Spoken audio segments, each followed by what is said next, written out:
Very delighted morning, one and all. It's my great pleasure and honor to welcome you all at the first National Webinar 2020. My foremost heartfelt thanks to our today's speaker, Dr. Umesh K. Patil, for his immediate acceptance. I express my sincere very delighted morning, one and all, to our management, who is our. It's my great pleasure and honor to welcome you all at the first National Webinar 2020. My foremost heartfelt thanks to our today's speaker, Dr. Umesh K. Patil, for his immediate acceptance. I express my sincere very delighted morning, one and all, to our management, who is our. It's my great pleasure and honor to welcome you all at the first National Webinar 2020. My foremost heartfelt thanks to our today's speaker, Dr. Umesh K. Patil, for his immediate acceptance.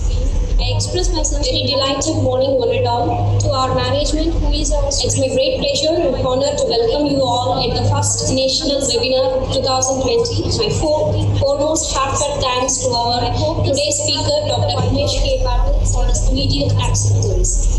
I express my sincere very delighted morning, one and all, to our management, who is our. It's my great pleasure and honor to welcome you all at the first National Webinar 2020. My foremost heartfelt thanks to our today's speaker, Dr. Umesh K. Patil, for his immediate acceptance.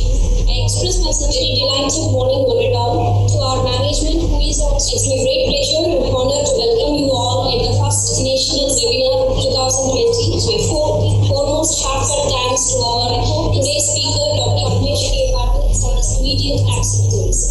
I express my sincere very delighted morning, one and all, to our management, who is our. It's my great pleasure and honor to welcome you all at the first National Webinar 2020. My foremost heartfelt thanks to our today's speaker, Dr. Umesh K. Patil, for his immediate acceptance. I express my sincere very Respected delighted morning, one and all, to our eminent speaker of the today's webinar, Dr. Umesh K. Patil ji, participants from various pharmacy colleges, a very delightful good morning to one and all. I gratify to welcome one and all eminent speakers of the today's webinar, National Webinar of Umesh K. Patil Institute of Pharmaceutical Sciences from various pharmacy colleges. Let me thank the honorable speaker of today's webinar, Dr. Umesh K. Patil, for being a part of our webinar. Today's webinar, National Webinar of due to COVID-19 pandemic pharmaceutical sciences. There are so many changes are happening. Let me thank our educational system. Honorable speaker, one in such aspect is Dr. Umesh. The virtual classrooms are using for being instead of the conventional classrooms and also conducting seminars and conferences online in the form of webinars happening. Let me thank our education. We must change ourselves to the current situation. The virtual class as per the current trends for the benefit of and also conducting seminars fraternity and student community. We plan to conduct a series of webinars ourselves in various departments of our college in association with various professional bodies.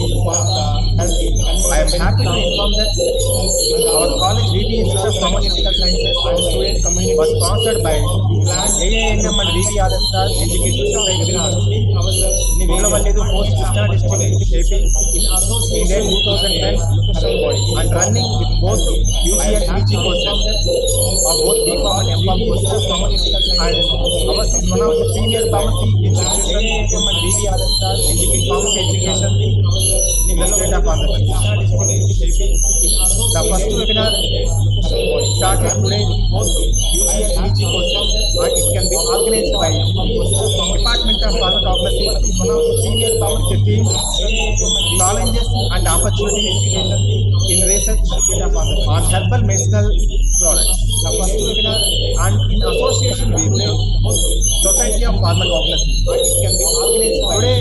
We are fortunate to have a senior academician and opportunity and very good researcher on herbal medicinal, Dr. Umesh K. Patil and Professor Division of Pharmacognosy and Natural Drug Research. Today we are Department of Pharmaceutical Sciences.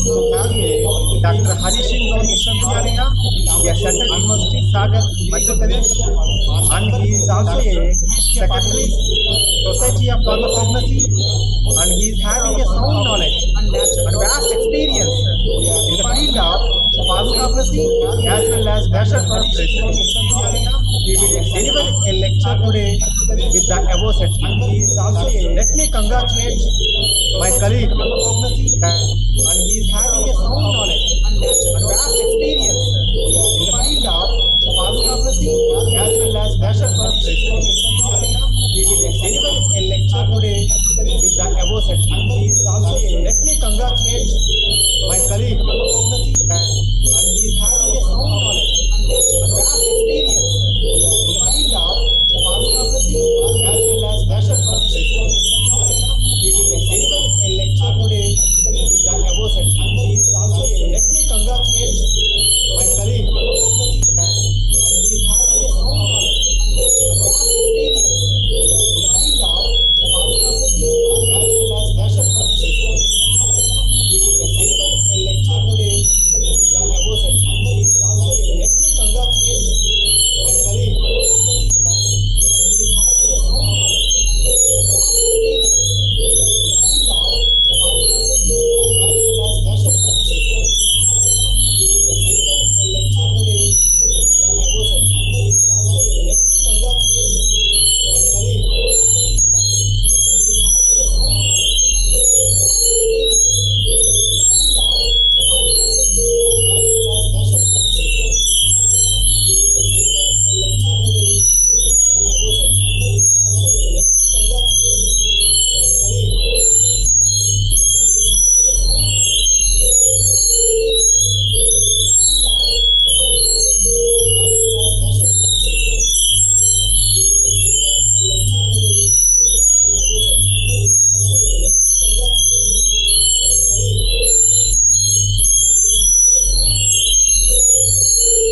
Okay, okay,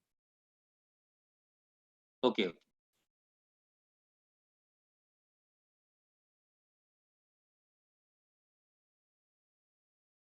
Is it okay now?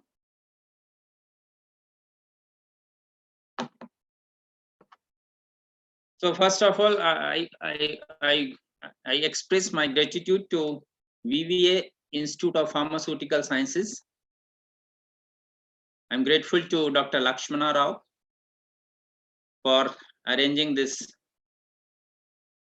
very precious webinar during the COVID-19 pandemic in association with our Society of Pharmacognosy. Today, I will be talking about the active compounds from natural sources, specifically from botanical sources, their challenges, and what kind of opportunities are existing for researchers and academicians in terms of the search of phyto-leads. As we know that nature is source of biologically active compounds, and natural products have been used as a medicine throughout the history of mankind. And that is why there are a large number of success stories were reported. And on the basis of these success stories, various natural products and semi-synthetic products have been developed by many scientists throughout the world. So I would say that natural product research for the phytomedicines, for the medicinal agents, gives us an opportunity to decide the path of future path of the research execution for the purpose of healthy human. And as per the guidelines of WHO, health for all, this particular concept cannot be completed without the phytomedicinal agents. My special thanks to all the participants, all the members of organizing committee who have made this possible to give this platform to national webinar. And I hope this webinar will be beneficial for all. Thank you very much. Thank you, one and all.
Hello. Sir. Sir. Yeah, yeah. Yeah, ma'am. Please tell. Yeah, PPT is not, there is no option is, opening for sharing. Huh?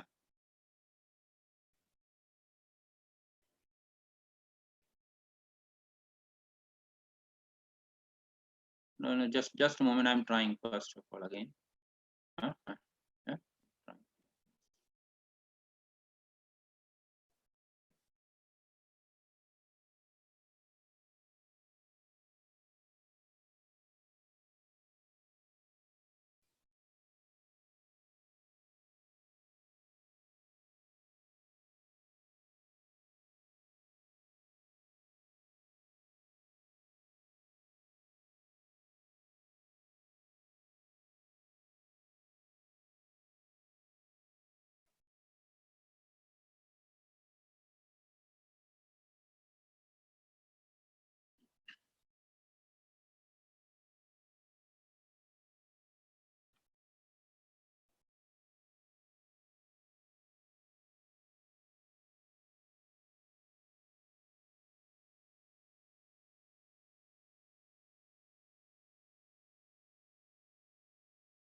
So my talk is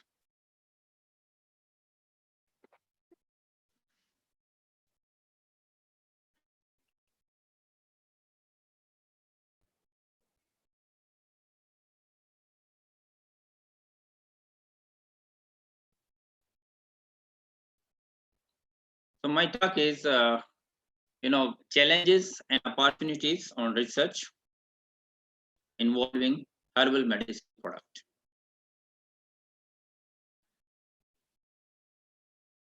See, as I told you, nature is the source of biologically active compounds. A large number of biologically active compounds are there in the nature, where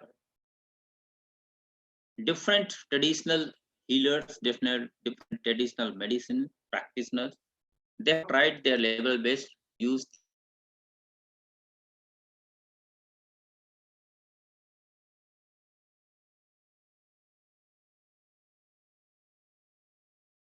As far as the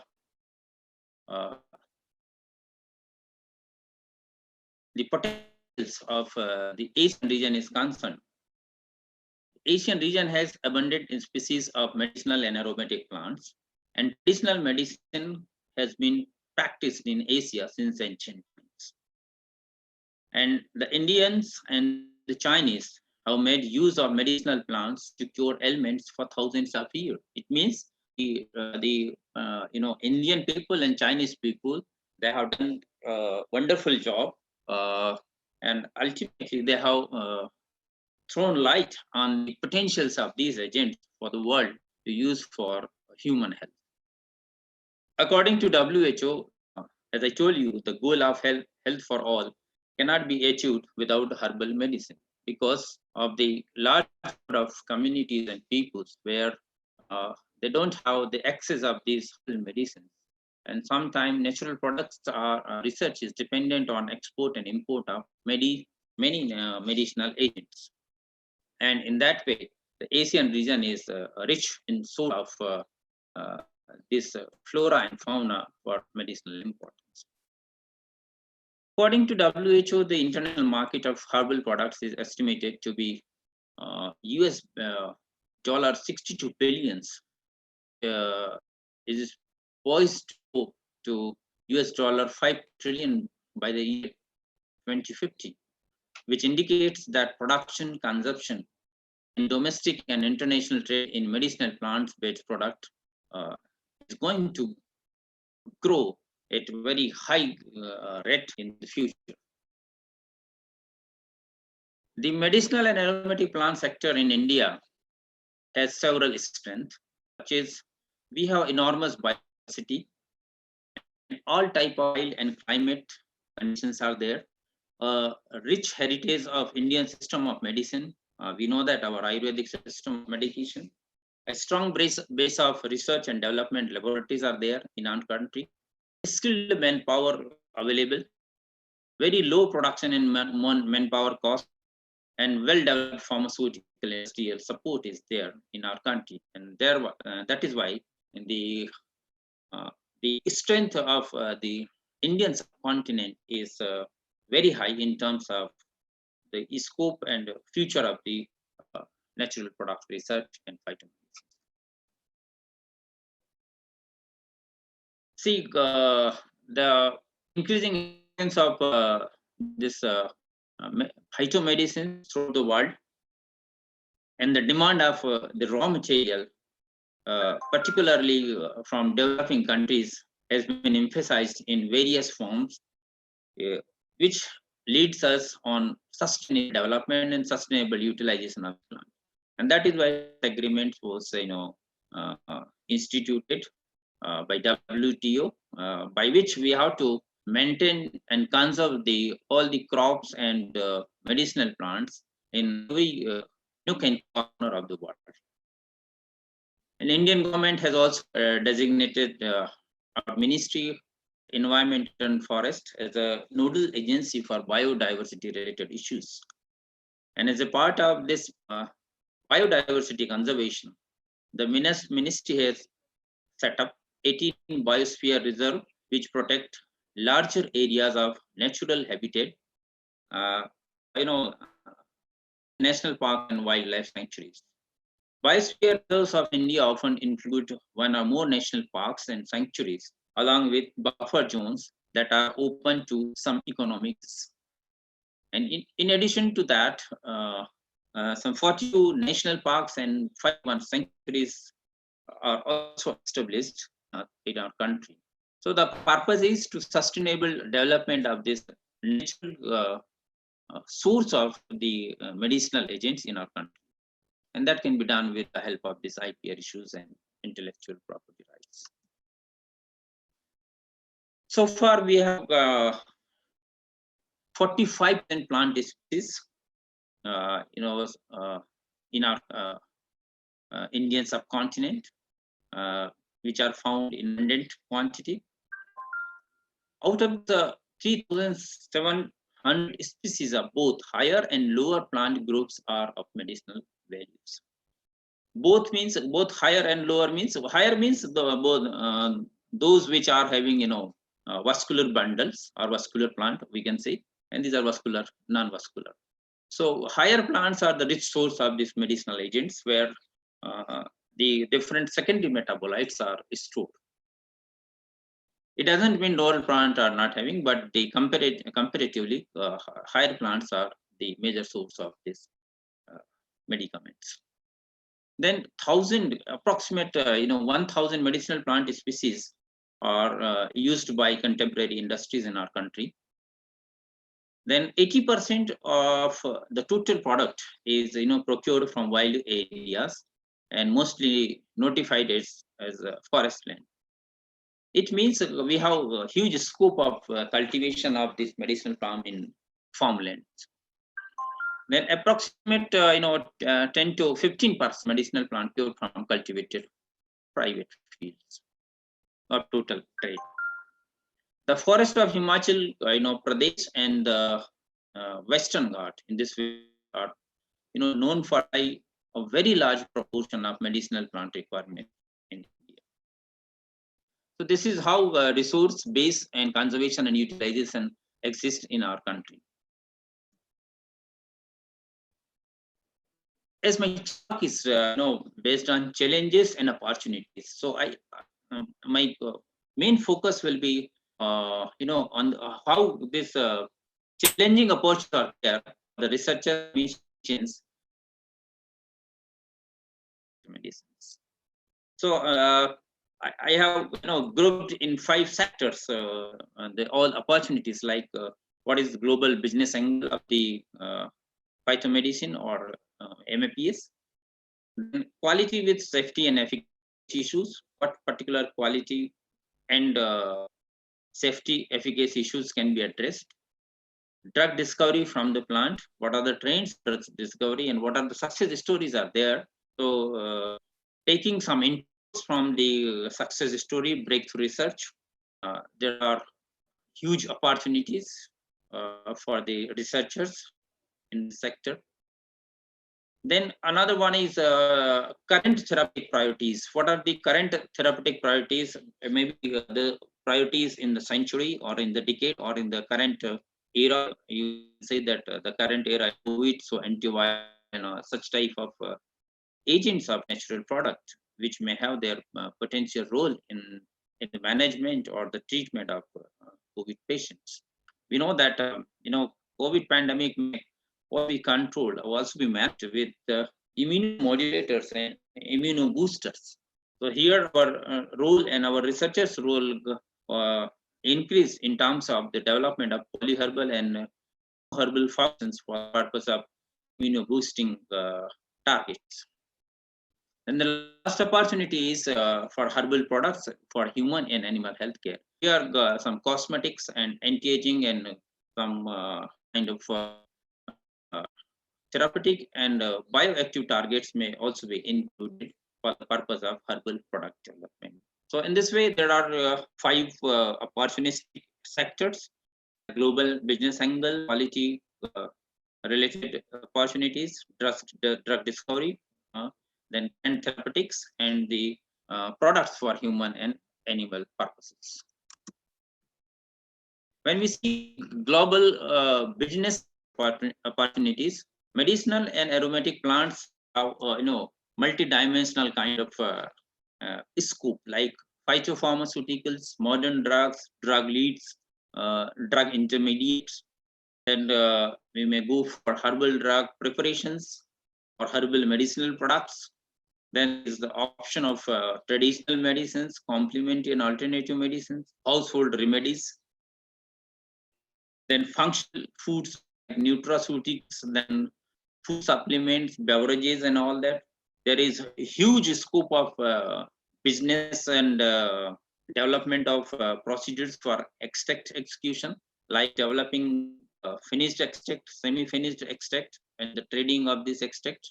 And ultimately, all together, we can also do the different innovations in terms of the improvement of the quality of extract, the procedures involvement for the assessment, application of the pure extract and all that. Then another sector is like essential oils, flavors, fragrance, perfumes, cosmetics, and all that. These are the challenging areas where the medicinal and aromatic plants may be explored for the purpose of the future development. Then pharmaceutical aids, gums, mucilages, edible dyes, and sweeteners are there, where the researchers may put their effort for the purpose of global business such opportunities. Another area is pesticide, insecticide, fungicides, then different kind of insect repellents. So natural insecticide, natural repellents have huge business and opportunities for the researchers to develop their product involving the active agents from botanicals or natural sources. So in this way, global business and research opportunities are huge opportunities are existing for the purpose of medicinal product development. So when we talk about herbal product, the basic requirement is it must be safe and it must have effect. Effectiveness is determined on the basis of that different kind of secondary metabolites and all that. But we know that when we talk about secondary metabolite, we have to consider that synergistic response of all ingredients. In that way, different antioxidants, they may be considered the lead molecule for the purpose of safety of the product. So altogether, when we characterize, when we develop the profile of our product, our medicinal plants or any extract, look into two areas. One is how it will be the safe and how will be the effectivity. So in the basic requirement are we consider the focal point of our product is safe and effective. When we go for quality, the current era is quality assessment and quality screening of the product. They are grouped into classes. The one is external, means external opportunistic regions by which different type of external agent, external causes, they may cause the quality decreasing, or maybe the impurification of the product, like contamination. So that this kind of contamination may come from external source, like toxic metal, pesticide residues, microbes, adulteration, missile identification. So these are the external regions by which the quality may be affected. Then the complexity and non-uniformity. Complexity and non-uniform ingredient in the herbal products are the internal issues which affect the overall quality of these products. This way, we have to be careful about both the area, external and internal, so that our product will be developed in such a way that the external as well as internal quality may be assured.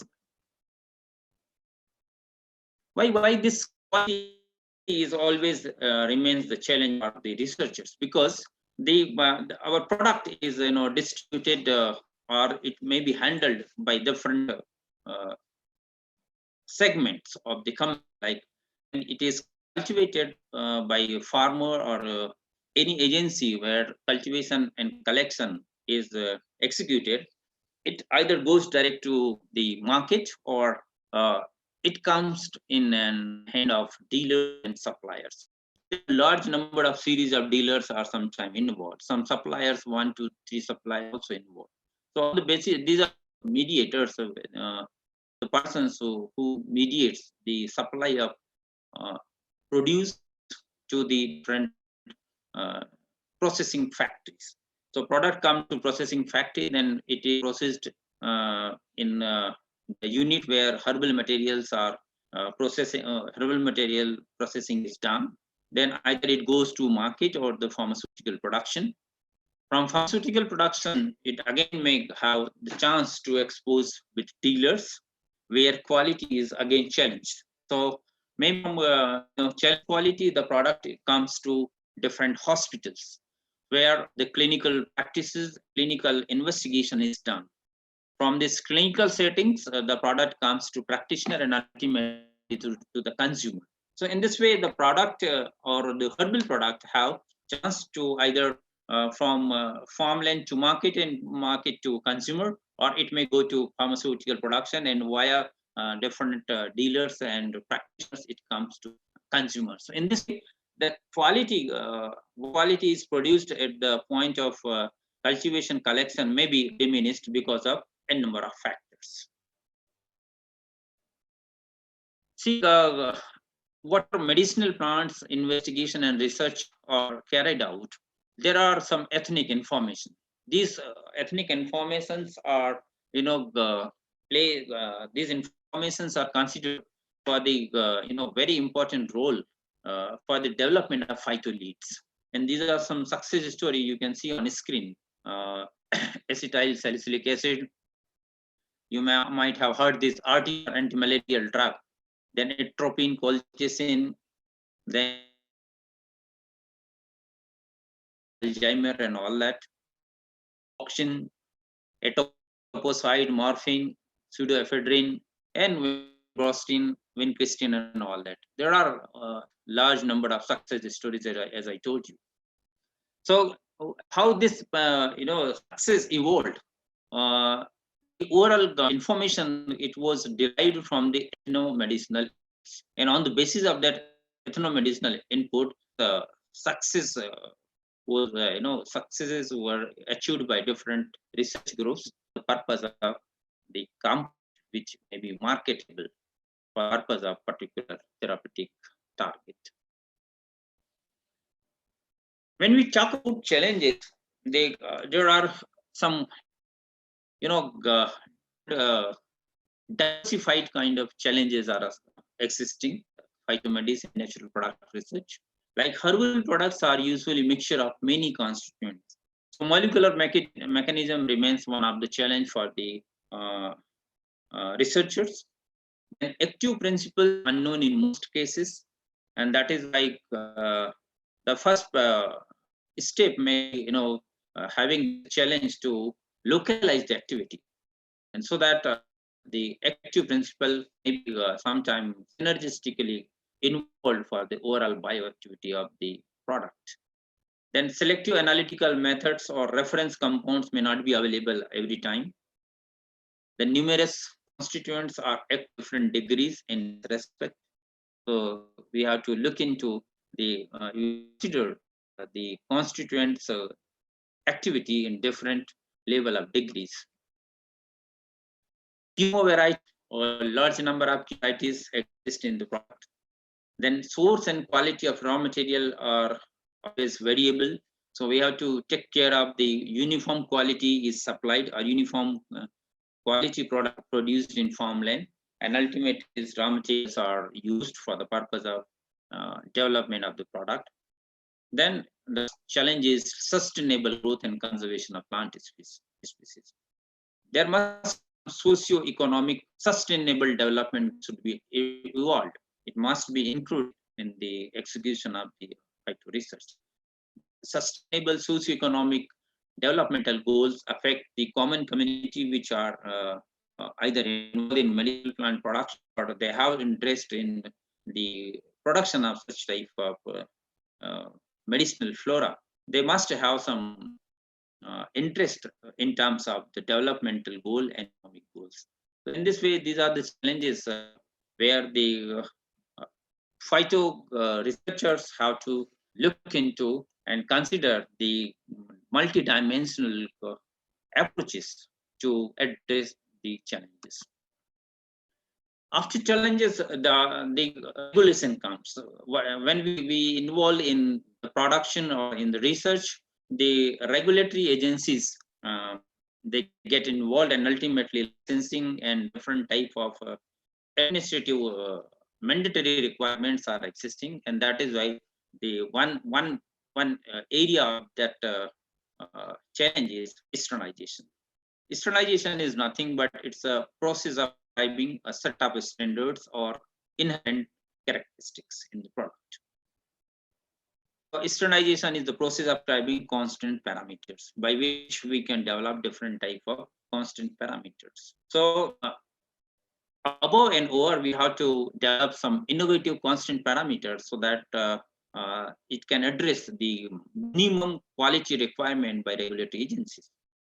Then it is a process of prescribing definitive qualitative and quantitative values that carry an assurance of quality, efficacy, safety, and reproducibility. So in this way, the this particular externalization procedure may be considered as one of the opportunities to do the innovation with risk involving natural product and botanicals.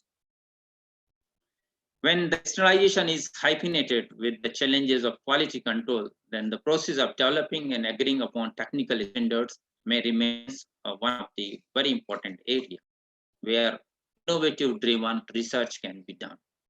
Then prescribing a set of quality characteristics exhibited a particular herbal product. So we can develop different type of set of qualities characteristics which will be the directive for the future execution and development of the product for the purpose of quality. Then the externalization, when hyphenated with quality control, it may be considered as a tool for quality control process. So in process control, in process check for the quality control can be done with the help of externalization quality control domain. When the challenges and opportunity are the very important focal point, then APSA attributes plays very important role. APSA is nothing but it's a in our ICMA council we call it authenticity, purity, safety, and this is authenticity, which can be done by cross morphology, microscopy, chemical analysis, DNA fingerprinting. So all these modes are used for the purpose of authenticity or identity checks of different product or semi-synthetic material. Then purity to ensure that there is no adulteration. Then safety to prove its safety and quantification of undesirable and harmful effect. Then assay, chemical and biological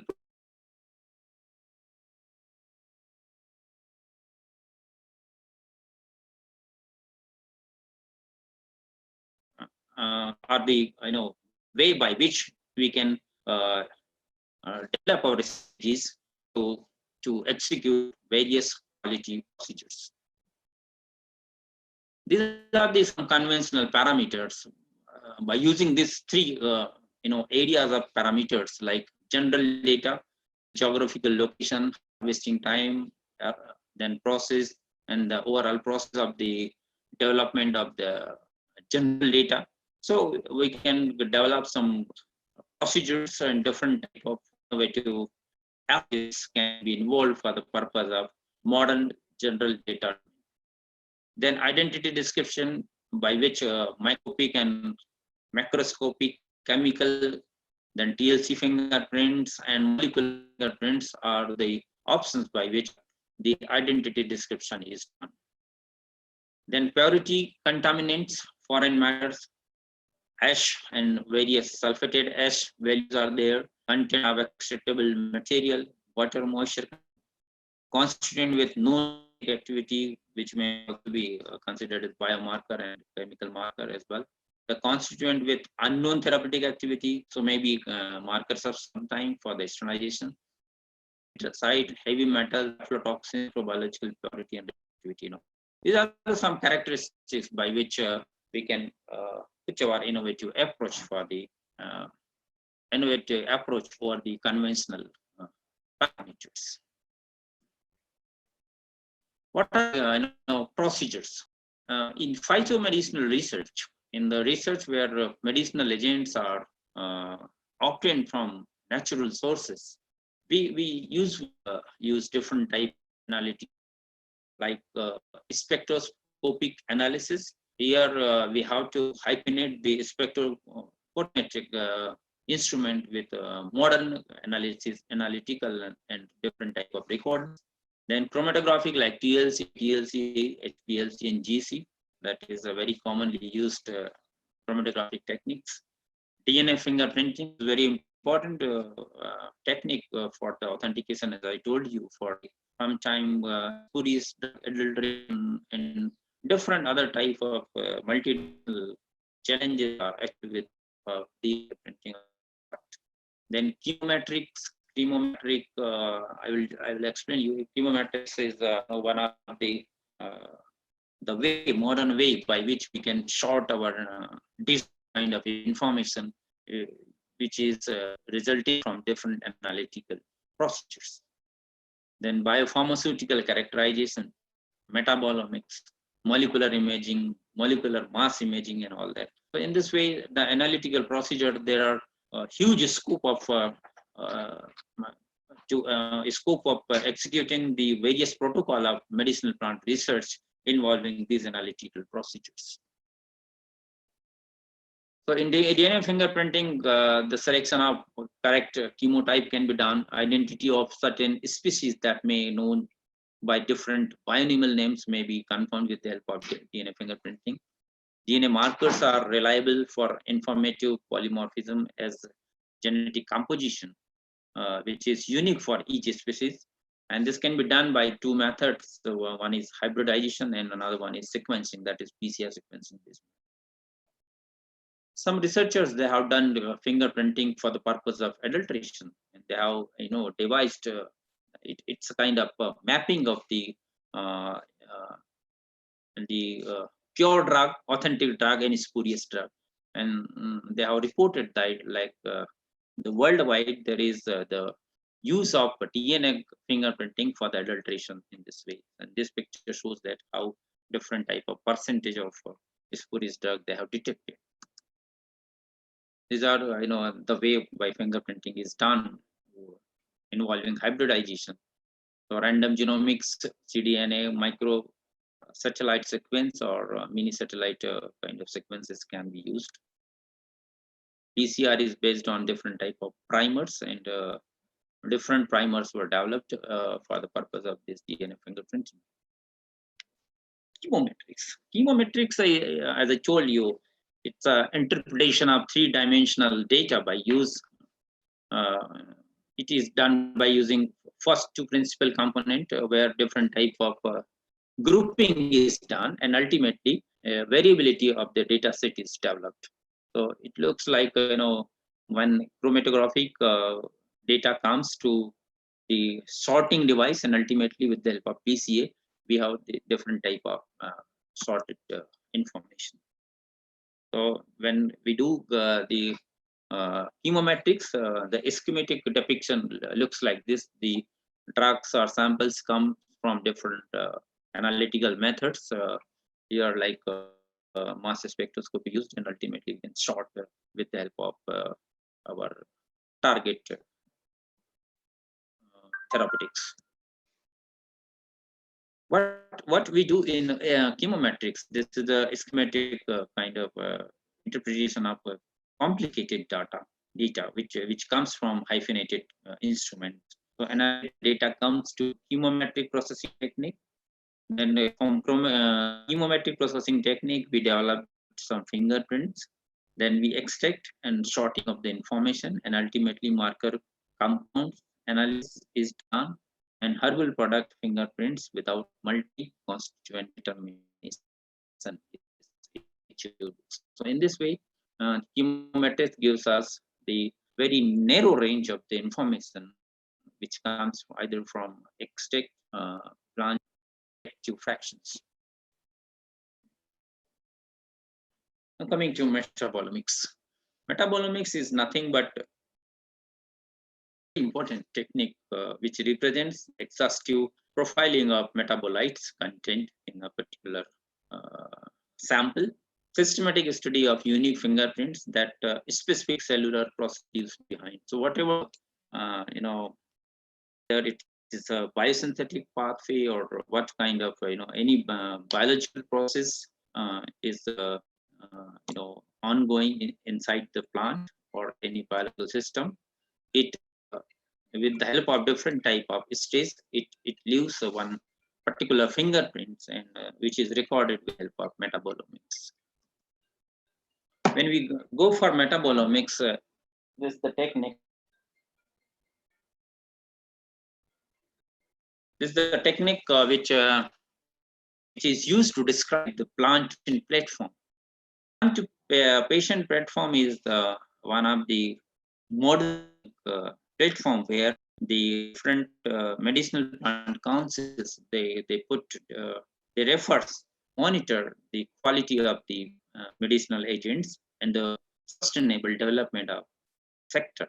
So plant to platform is like a different type of plant from farmland where it is created, how different type of underground and on the ground factors affect the production and biosynthesis of second metabolite. Underground is what particular type of different soil factors, water factors, other nutrients, toxins which are coming from underground, ultimately reaches to the plant roots, absorb there, and in a way this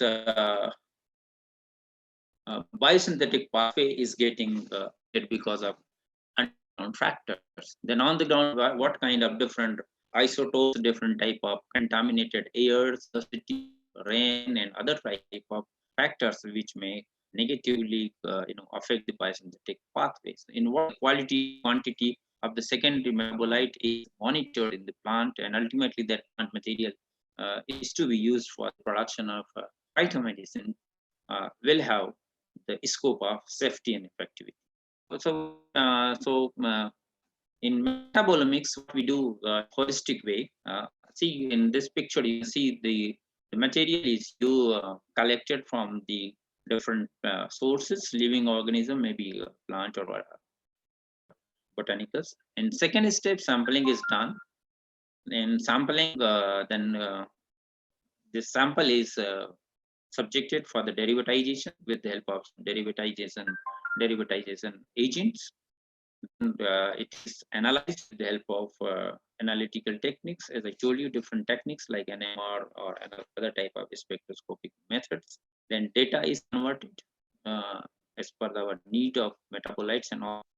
Data mined, then that mining is used for the functional elucidation of gene function and ultimately for the particular bioactivity. So in this way, metabolomics is the holistic approach by which we can consider it as a key for worldwide registration and acceptance of any herbal product, which is the ability to provide scientific evidence in combination with the quality control system based on bioingredients. This is the way by which metabolomics can be considered as a approach for the investigation of various phytomedicinal agents. In genomics, metabolomics is like DNA is we use genome, and for this genome media we use transcriptome and proteome, and ultimately with the help of the characteristic and overall metabolic, the metabolome is evaluated for the purpose of particular genome function towards a particular therapeutic targets. Metabolomics is nothing but it's a kind of some biofluid metabolic footprint or intracellular metabolites or the tissues which comes together and evaluated with the help of either you can see on the screen that GCMS, LCMS, FTIR, TIMS are type of resonance techniques. So metabolomics has multi-dimensional type of opportunities for the integration of the information, and on the basis of this information, the metabolomics is used for treatment, then some predictions, and for proteomic strategy and or anything else. So in this way, metabolomics has integration kind of opportunities by which the medicinal plants may have different type of scope of innovations. For the toxicity, it can be used for automated and robotic model by which minimum number of human or technicians or personnels are in, and by which different type of toxicities these are also done, and you can see the refrigerated samples are collected and ultimately it is done in robotic. As far as herbal product development is concerned, metabolomics is used in two ways. One is it is used for the comparative metabolomics, by which plant is quality control and bioactive compound identification is done. And another way is functional genomics or functional proteomics, by which the multivariate data analysis is used for the purpose of pharmacological or healthcare activities, and sometimes molecular and cellular mechanisms are also used or developed. So in this way, different areas of metabolomics for the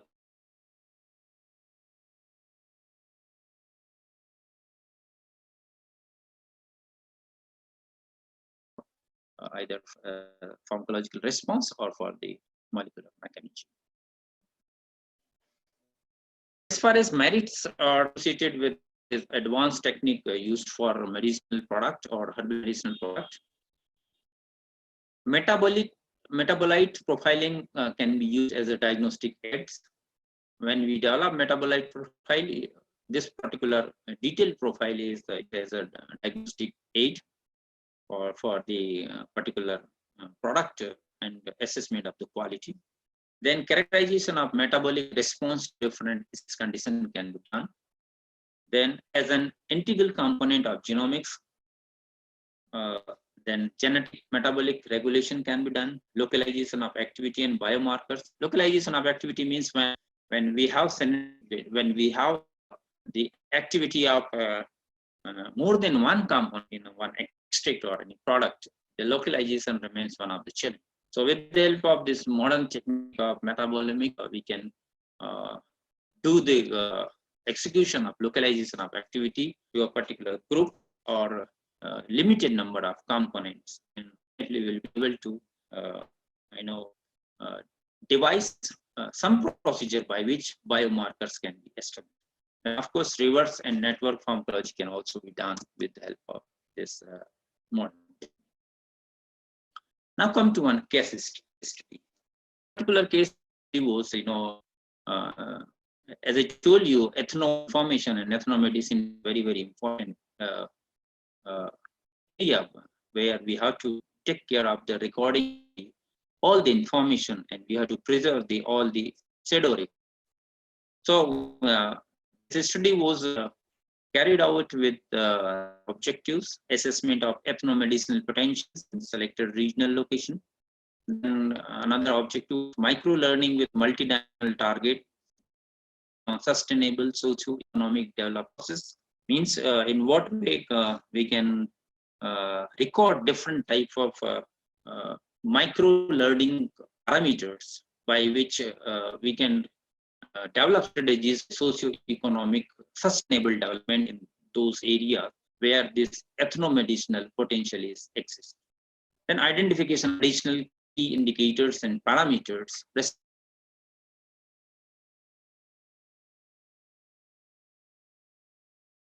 towards healthcare. What we have done in this particular study, we have chose one exactly center location of the country, and here we have done our studies with the help of ethnopharmacology and metabolomics. We have hyphenated the concept of ethnopharmacology and metabolomics, and that is why we consider it like this combination is a multidisciplinary approach discovery from natural source. So it was a kind of knowledge-based discovery from natural source. So what was the essentials of this particular case study? Two parts of developmental activities we have conducted. The first one is field-based study of local resources, including and another one is scientific study of product and process used or reported or claimed by the local people. So with the help of these two essentials, we have conducted the activity. In this particular case study, there are certain deliverables like ethnomedicine as a challenge. Like first one is fractionation of an extract or an active extract will not really produce active compound because esterification of acid groups on the molecule if alcoholic solvents are used, and there are chances of oxidation of phenolic substances, and that is why fractionation is sometimes avoided.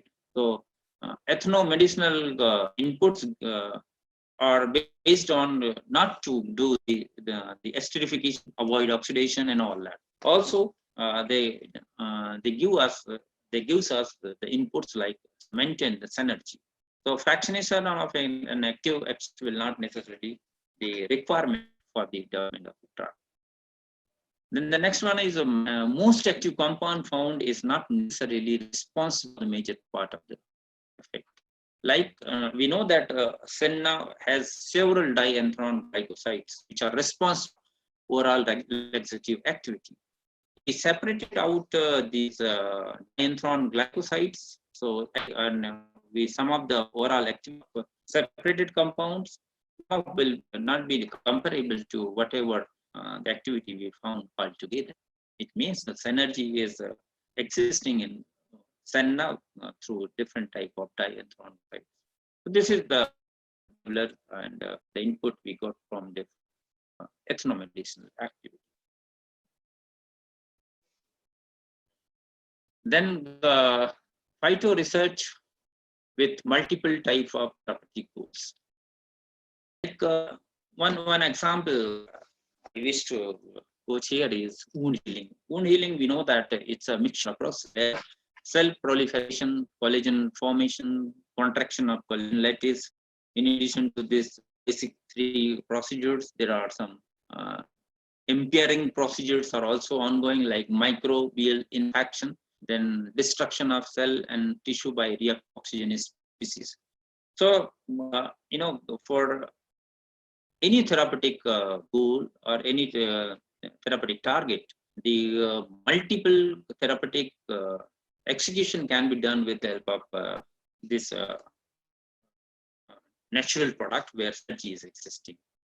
Then malaria, for anti-malarial activity of natural drug, the goal of new drug development must not only healing of Plasmodium species, but we have to open to the anti-inflammatory or antipyretic, which might help to reduce the feverish associated with it. So what I want to say here is with the help of natural product, with the help of phytomedicines, the multi-dimensional therapeutic goal can be achieved. In wound healing, one component may address cell proliferation, another component or group component may be a helpful collagen formation, and then some antioxidant will be there, so which may control the microbial infection and all that. Microstatic, micro killing kind of efficacy can be acted from those components. So altogether, the hearts they have the huge scope of multi-dimensional therapeutic goals. Another one is medicinal plants are linking with different type of nature science. So medicinal plants may be considered as they are the link between the human health, the natural signatures, natural symptoms. So it's a we know that it's a doctrine of signature. So doctrine of signature states that by observation one can determine from the color of the flower, root, what particular type of root is there, the shape of the leaf, the place of growing, the other signature where plant is having different of symptoms, by which can just resemble the characters with the human parameters, and ultimately we can correlate that this particular color, flower, or root or shape may be used for the purpose of that particular disorder. So it states that if a part of plant is having shaped like a part of human body, it would be useful in treating a disease of that particular body part. So I will show you some examples very quickly. Like the cross section of we know that this carrot, the pupil iris radiating lines look like just like human eyes, and the investigators now shows, scientific investigator now proved that carrot greatly enhanced the blood flow to the eyes and aid in general function of the eyes. And sometimes carrot extracts have shown the protecting action to maintain the overall performance of the eyes. So in this way, one signature is which was recorded and documented very in early days. We know avocados, these are action of the womb cervix of the female. They look like just these organs. And now there are many reports that avocados helps women balance hormones, then different type of other problems like cervical cancer. And one very important, it takes exactly 9 months to grow an avocado from the blossom to ripen fruit. These are some signals, some signatures, some symptoms, natural symptoms are existing in the nature by which we can go for. These are some opportunity. When we go in forest, there are chances of different type of wild crops or medicinal plants are available. We just compare, and there are chances that we may explore for the particular therapeutic target. Walnut, it looks like the brain, and because of this resemblance with the brain structure, the walnut now help to develop brain function, and that is why the walnut is considered as one of the very popular candidate to boost up the brain function. Various extracts have been developed for the purpose of brain tonic and all that. Kidney beans. Kidney beans looks like kidney when we cut the section and all that, and now kidney beans actually help heal and help maintaining kidney function, and they look exactly like human kidneys. So this is another example. Tomatoes, lycopene is the antioxidant which gives tomato their dark red color, and there are many research reports that it protects the heart functions and improves the heart performance. So in this way, the natural signature of the tomatoes plays very important role. Figs, when we cut the figs, it looks like this, and now there are the reports that figs increase the mobility of male sperm and increase the number of sperm as well as to overcome the male sterility. Then another example is marine product, which have beneficial effect on sperm function and the quantity of sperm. Mushroom is another different kind of mushrooms are there, and the hearing problem is treated with the help of various extracts and decoctions of mushrooms. Here is the one of the example of button mushroom. Then grapes. Grapes are very useful to treat the means active fraction. I mean to say different active fractions are very useful for the lungs problem and all that. Ginger is commonly used spice, and since most part of the ginger looks like our stomach, this is one of the symptom, and that is why now some people they have correlated this the oral structure and all that, and ultimately they have claimed that it is very beneficial for the function of the stomach and GIT. Sweet potatoes, they are also looks like one structure, and ultimately in diabetes it is very useful to balance the glycemic index of diabetic patient. Olives again for the ovaries function and all that. Different olive oils and different olive oil preparations are used and claimed for the purpose of maintenance of the body function.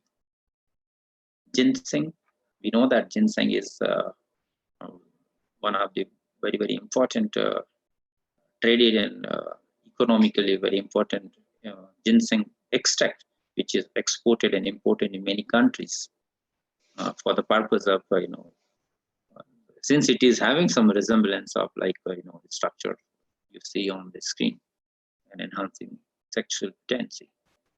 So people in many culture worldwide consider the herb to be the ultimate aphrodisiac. So this is very how different ethnic informations may be considered for the purpose of some scientific inputs to explore the plant material for the development of research strategies. These are the procedure and methods that we follow for this case study, like survey area and its climate, interviews, plant material, phytochemical profiling, pharmacovigilance, pharmacological investigations, and ultimately the whatever data we have is to be analyzed in terms of ICF, that is informant consensus factor and relative importance of the plant use. So in this way, this ethnopharmacological investigation can be done with the help of these parameters. Whatever information we collect, it is calculated and processed with the help of some protocols like what I have shown you here. Some formula and equations are there to decide and determine the use values and citation.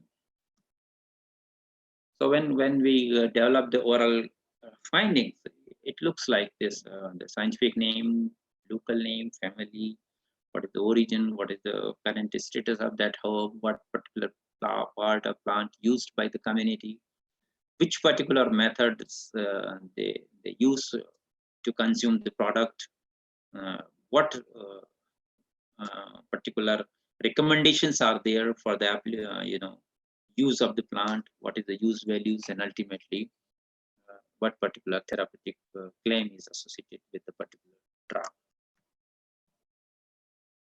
When we analyze the data, it comes in this way, like category, therapeutic category, like we have developed some 29 categories. Then these are the number of species reported in those areas. Then different type of percentage calculation and ultimately ICF. What was the outcome like when we developed all those protocols and all that? We have some findings like this. Different type of plants species were claimed for various functions, especially for CNS function. Then projected revealed that promising and comparative memory enhancing properties of various herbs useful in the study area, which were not claimed, and we have not find such particular type of claim. And ultimately, because of their claim, we have started working on the CNS function and all. Under microlearning, it was observed that the time of collection and harvesting method plays a very important role for the functional importance of the plant. So on micro level, we have observed the way they collect material, the way they the stored material, the way they prepare the processed or semi-processed material, and the way they consume the material. So ultimately, by observing the overall micro-learning, of micro-learning, we have some inputs for the furtherance of the overall forthcoming kind of strategies. It was found that many plant species have synergistic bioactivity, and these plant materials should be investigated in order to maintain the same. So synergy was, claimed by many people, and ultimately it was the input that we have to maintain synergy, not to go for the chromatographic. It was found that forest produce ethnomedicinal reputation, then very close to forest have more potentials in terms of ethnomedicine. Now coming to conclusion. To conclude, the ethnomedicinal potentials play a very important role in quality control and standardization processes. Ethnomedicinal importance and the inputs which comes from various sectors, they may play a very important role to develop the strategies to maintain the quality and the innovative standardization processes. Modern evaluation analytical procedures should be employed to explore, investigate traditional and ethnomedicinal experiences. What I want to say here is we have to include as much as possible different kind of modern evaluation procedures, so that maximum ethnomedicinal inputs may be preserved. Then extensive chemical characterization of efficacious herbal products appears to be currently the only sensible path towards establishing a reliable basis for quality control and advancing the expectation of consistent pharmacological responses of herbal products. Then micro-learning in herbal research facilitates holistic approach of investigation. Micro-learning means when we start any execution of our research program or academic research, each and every moment we have to consider to observe something new. Whatever procedure or whatever step we have completed, every time we have to record some shadow record what particular the new inputs was, new inputs were involved or evolved from the particular past step. And that is why these inputs will lead us in the innovation or innovative era of that particular strategy or protocols. So micro learning is the learning of something on micro level, so that which can be used for the furtherance of the research activities. Quality attributes must be dynamic in terms of their quantum and evaluation. Whatever quality parameters are existing, whatever guidelines prescribed or given by the regulatory agencies, above and over, we have to be dynamic always, so that whatever micro learning inputs are we have on our record must be used for the dynamism of these quality attributes. And as and when required, we can change, we can improve these quality attributes. As I told you, APSA attributes are the four area where different quality parameters can be improved in involving the innovation-driven execution. Then standardization may be considered as an effective tool for quality control. So, as I explained, that standardization should be high penetrated with all quality control parameters, so that the scope of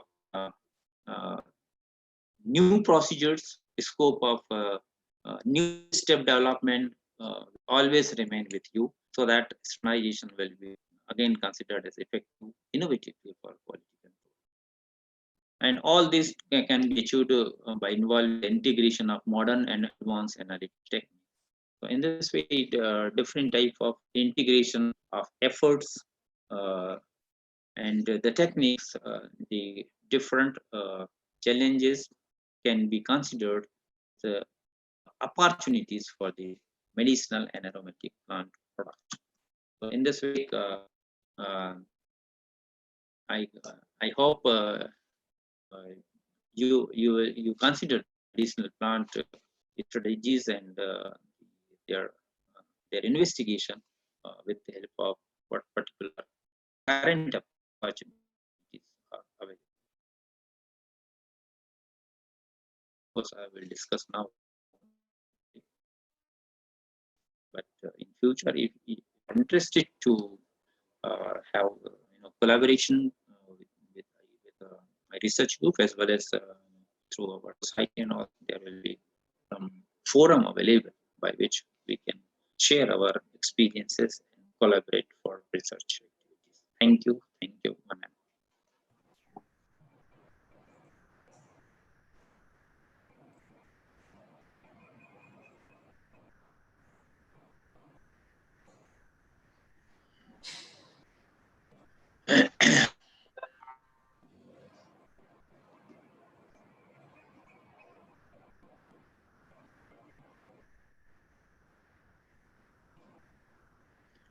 Now over to you, ma'am. Yeah, thank you, sir.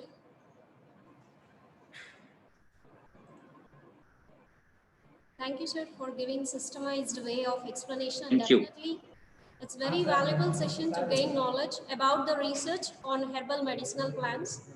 Now it's a questionnaire session, sir. A few participants have left us a few queries in YouTube Live, sir. Okay. So we have a few queries. Yeah.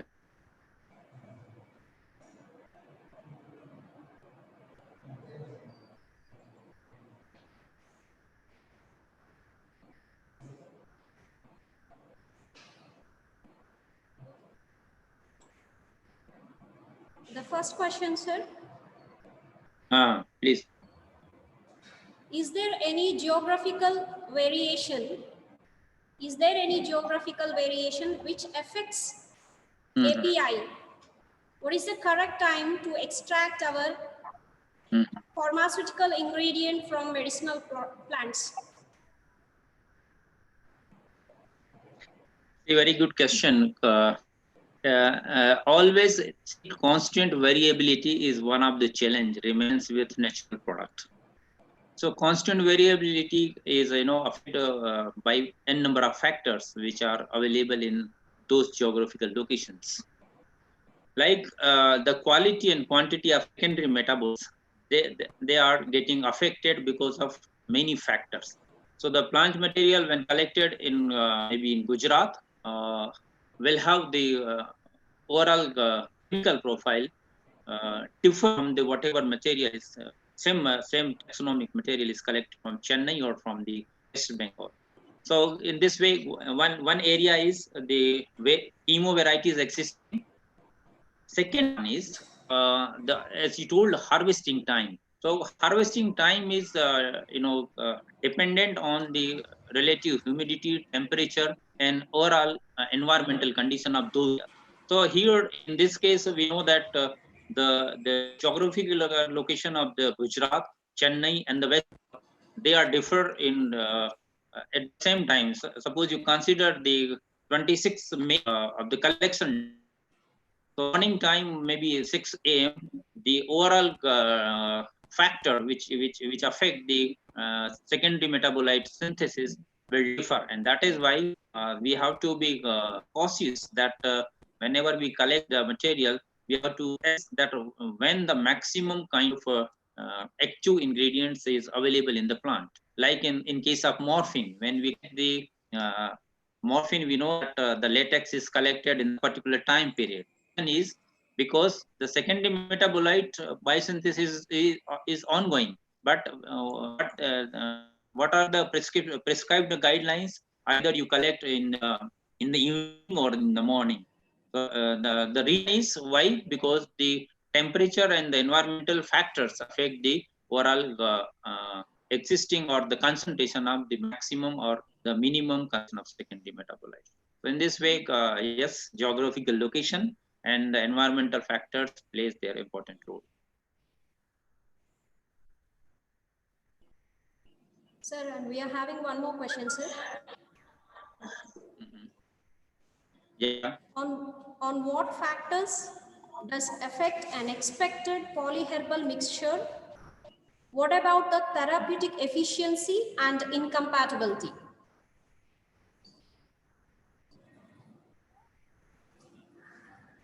Can you repeat, madam, question? Because your voice was not clear. Yeah, yes, sir. How we can prepare a polyherbal mixture and what will be the therapeutic efficiency and incompatibility? Yeah. So polyherbal, when we develop a different type of polyherbal formulation, we have to develop the chemo profile of all this, individual ingredients which we are using for the purpose of the polyherbal formulation. If some agent in herb is is having antagonist kind of activity, then we have to develop its bioactivity assessment protocols. And because if say for example, if some drug which is having prostaglandin, not prostaglandin, but biochemical which is released. One drug is playing a role of catalyst of the release of the particular hormone, and another drug is diminishing the overall release of particular same hormone. And if we mix the together both the drug, then there will be the overall therapeutic window will be disturbed. This will be the kind of antagonist type of things. So that is why while develop polyherbal formulation, we have to consider there the therapeutic claim. If therapeutic claim is not well documented, then we have to go for the bioactivity, take care of this kind of antagonism. Another one is we have to also consider that there must be the compatible component. Compatible component means there are chances that some incompatible components or incompatible phytoconstituents are there, which may form some complexes, and these complexes may affect the oral bioactivity. So that is why the compatibility should be prior to decide the ingredients in a particular herbal product. To you, ma'am. Sir, and the one more question, sir. Is there any medicinal plant? Is there any medicinal plant to treat vitiligo white spot? White spot. Yeah, yes, sir. Vitiligo white spot.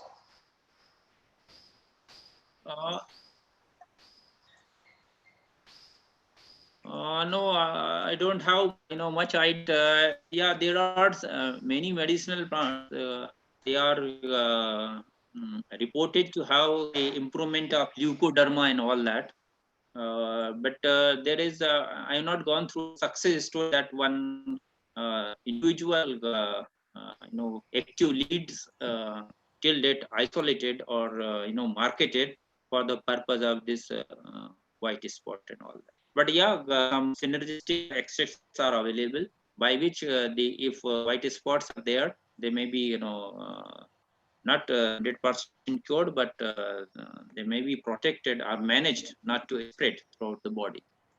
And that can also done with the help of some immuno boosters and all that.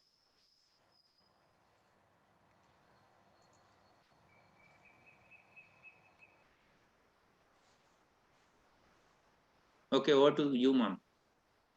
Yeah. Thank you, sir. The participants in Zoom, any participants in Zoom can raise their hand for queries.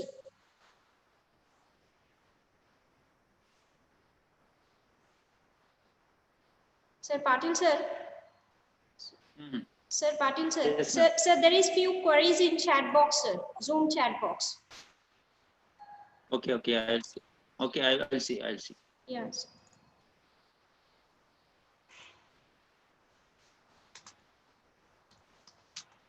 How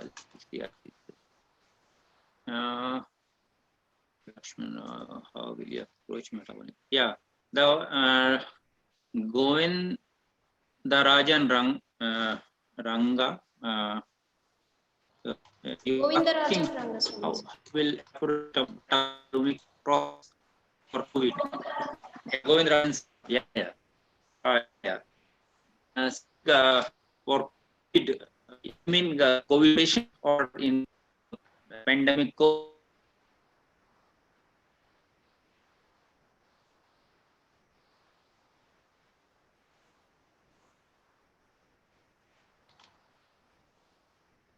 There are two ways. One, metabolomics, which is done the purpose of clinical. Clinical means the suppose their sample is collected and the metabolome is developed in terms of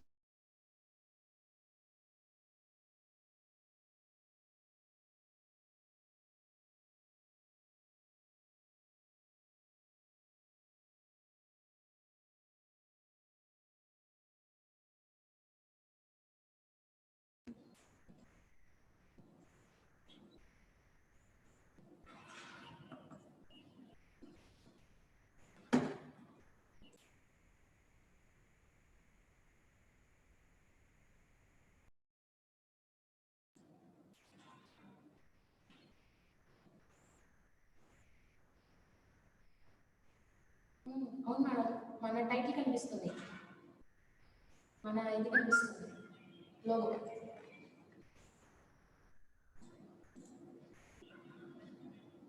me photo కనిపిస్తుంది, అయింది logo కనిపిస్తుంది, ఆయన కనిపించట.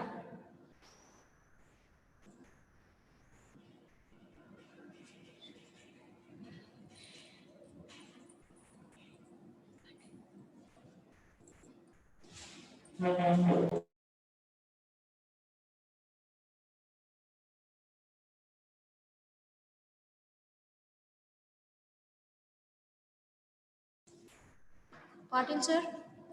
Hello? Patil sir?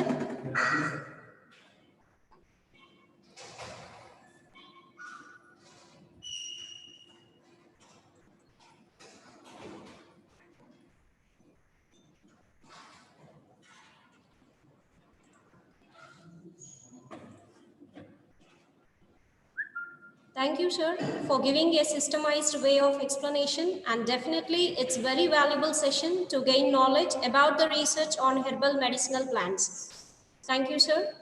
Now I would like to hand over to our principal, Dr. A. Lakshman Rao, to have his thoughts.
Thank you, Dr. Umesh Patilji, for your excellent deliberation.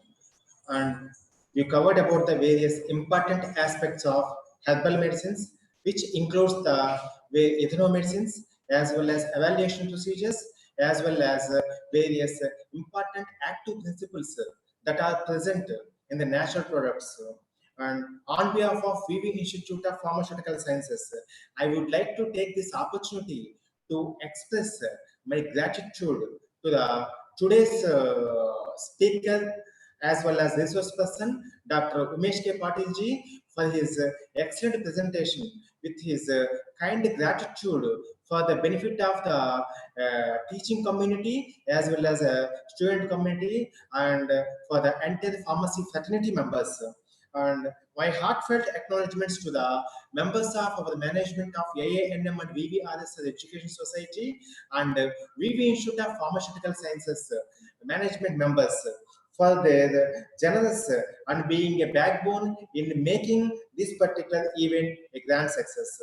And let me thank my colleague, Dr. P. Ravisha, coordinator for this webinar and also head Department of Pharmacognosy for making this event in a very excellent manner. And also, I thank Ms. S. Haidatri, Assistant Professor, for her secretarial assistance for making this event a grand success.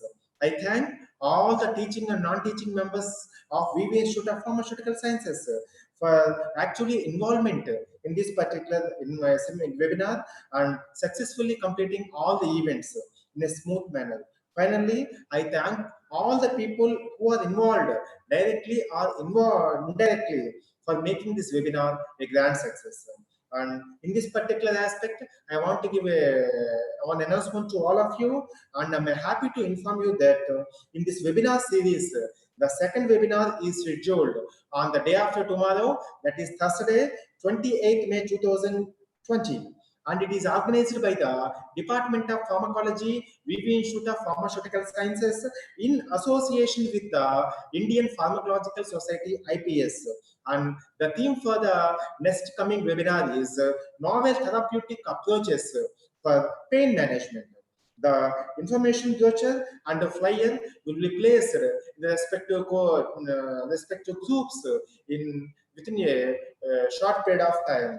And I request all the participants, you can also register for the webinar and you can acquaint with the updated knowledge in the field of the pharmaceutical sciences. And lastly, but not the least, I wish all the best for the future endeavors and stay home and stay healthy. And thank you one and all.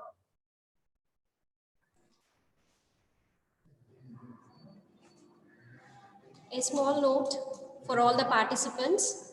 There is a small note for all the participants. Please submit the feedback form within 2 p.m. today to get the e-certificates. And the e-certificates will be issued within 10 days of time. Thank you all for your active participation.